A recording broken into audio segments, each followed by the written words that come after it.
Hello, I'm Jashikins, and welcome to the latest episode of The Raven Speaks on this lovely, stormy afternoon, at least where I am. Just a heads up, electricity is in this house isn't great, so we might get cut off, we might not. So just a little heads up if there's like an awkward 3-minute silence or so. Anyways, The Raven Speaks is a series of weekly videos about a variety of subjects. Feel free to comment below to suggest the topic for a future episode. So if there's something you want my opinion on, just comment down below. And it doesn't have to be about Game of Thrones. Come on, fanworks, come out of the woodwork so I can just have this series be all about Animorphs. So just come on. But anyways, on to this week's video.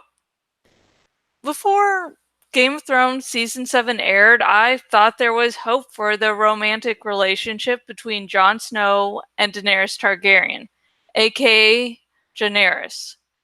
Yet, when the season ended, I was disappointed. There was hope in my mind that the showrunners could make the relationship more interesting in season 8. I even wrote a little lengthy blog post about improvements, actually. That season aired, and I loved the angst, but it hardly improved the relationship to any great extent. I began thinking, what if Daenerys had never happened? I realized that nothing of great value would be lost if the Daenerys plotline had been dropped. If you're wondering, my interest in Daenerys has been tainted by whatever the heck the show did to the pairing. Like, I had interest before, like, oh, there's the fan artist. You've done some amazing works on Daenerys, and I was like, okay, maybe this is a decent ship. And the season 7 came. Yeah. And if you're wondering, this sort of give me the ship a ship, a very short fan fiction, and fan art is the way to go. It's not, screaming in my face about how awesome Daenerys is and how I should be shipping it. Just a heads up. That's how you do it. Unless, something like Game of Thrones Season 7 comes up, and then, yeah. Anyways, Part 1. Converging does not mean sex. One of the things that Daenerys shippers used to defend their ship becoming canon was something the crew said. That Game of Thrones was all about Jon Snow and Daenerys Targaryen. Also, that they would converge. However, there is nothing inherently sexual about that. The show could all boil down to Jon and Daenerys without them having sex with each other.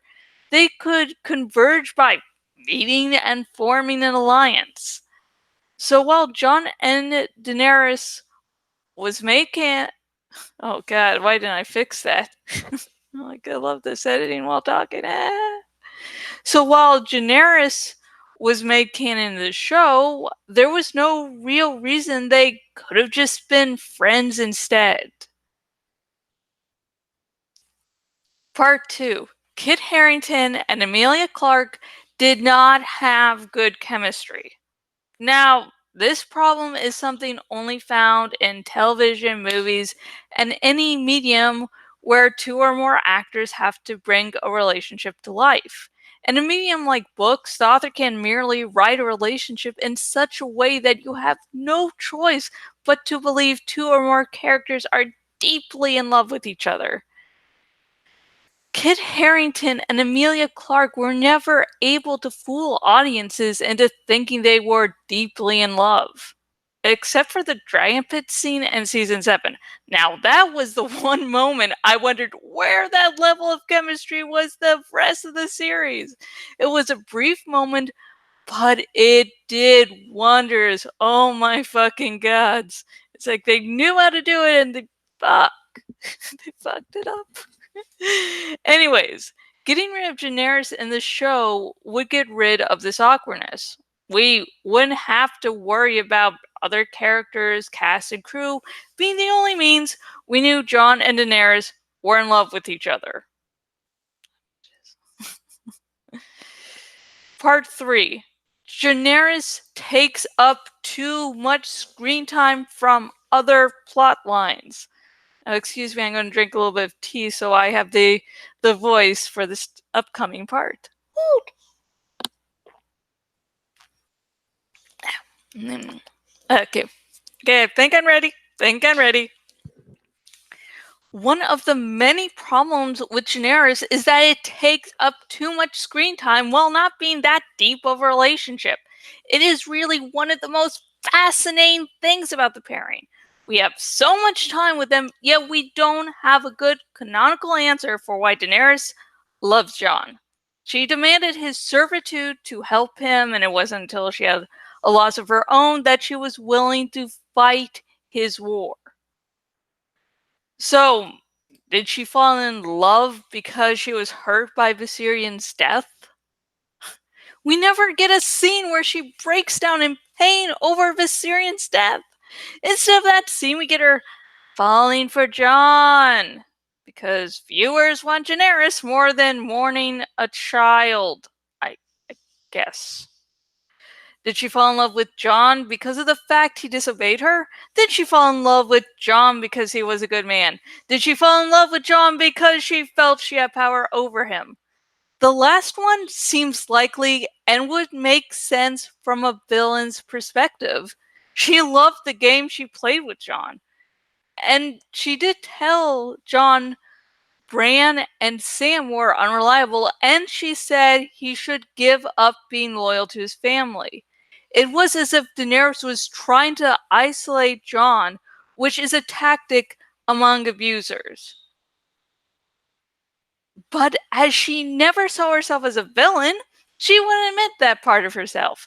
And we've seen with Daario Naharis how she can hide her true feelings from herself.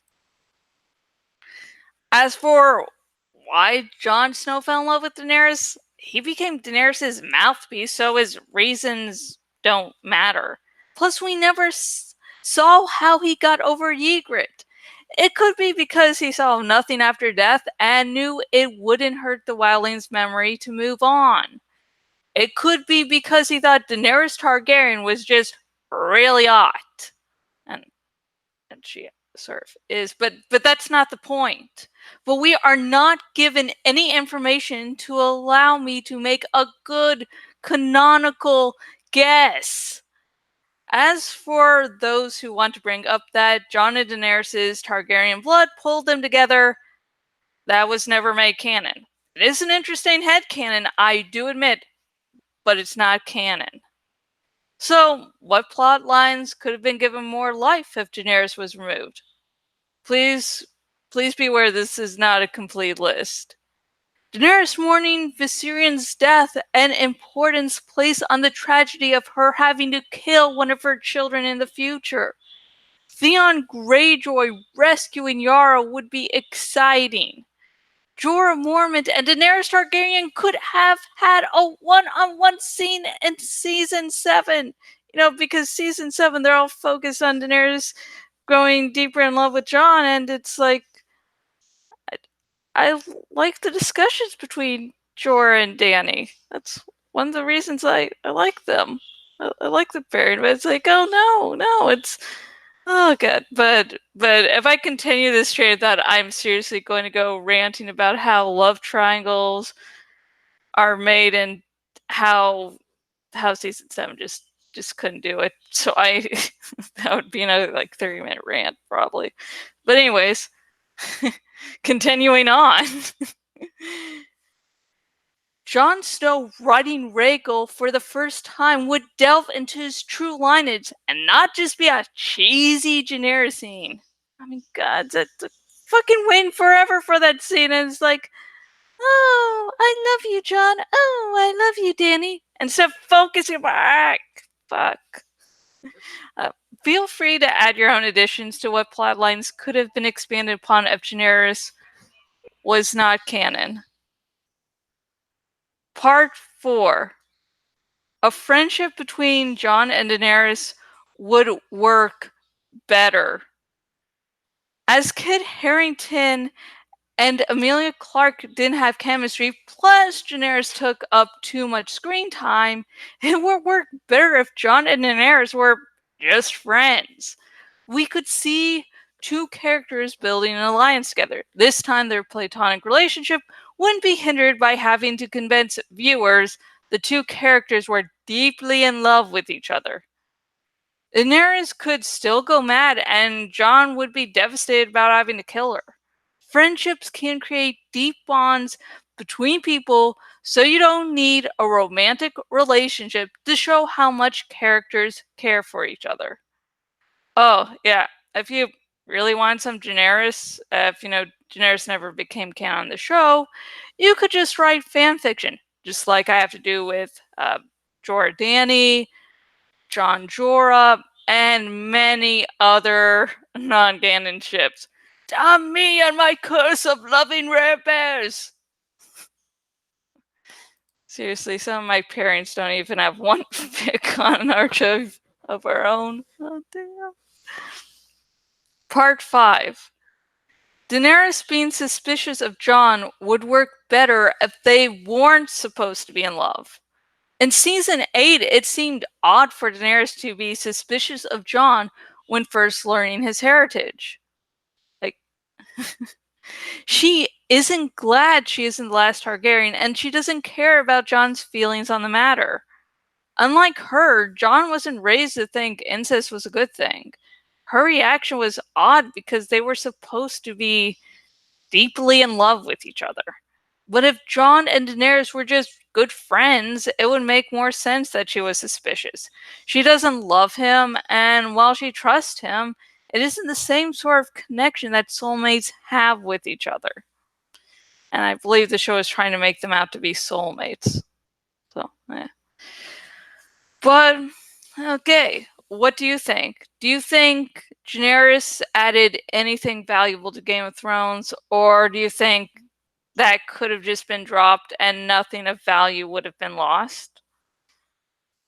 And also, please comment down below with what topics you would like to see me talk about in upcoming episodes. Now, they don't all have to be Game of Thrones. I mean, I watch Westworld. I was devastated that Santa Clarita Diet was canceled. I mean, you end season 3 like that on a fucking cliffhanger. I'm God. Oh God, that no. But anyways, I'm not just in the Game of Thrones fandom, so suggest away. And if you're on the YouTubes, please like this video if you think that Daenerys could have been dropped and nothing would have been lost, and hey, maybe the show could have had a little bit of improvement. And remember to subscribe. I do these The Raven Speaks videos once a week on a variety of topics, sometimes Game of Thrones, sometimes something else, so, you won't want to miss out, right? I'm awesome, right? And if you're watching this on my Bloggity blog and watching on the desktop version of my Bloggity blog, please choose the follow by email option so you will never again miss out on a blog post by me. And I just don't do the Raven Speaks episodes. I do dramatic readings. I have a bit of fan fiction and a bunch of other stuff. And currently going on my blog is my monthly Fly Rising giveaway. So, woo. And that will be it. And next week, next Wednesday, there will be another episode of The Raven Speaks. Goodbye.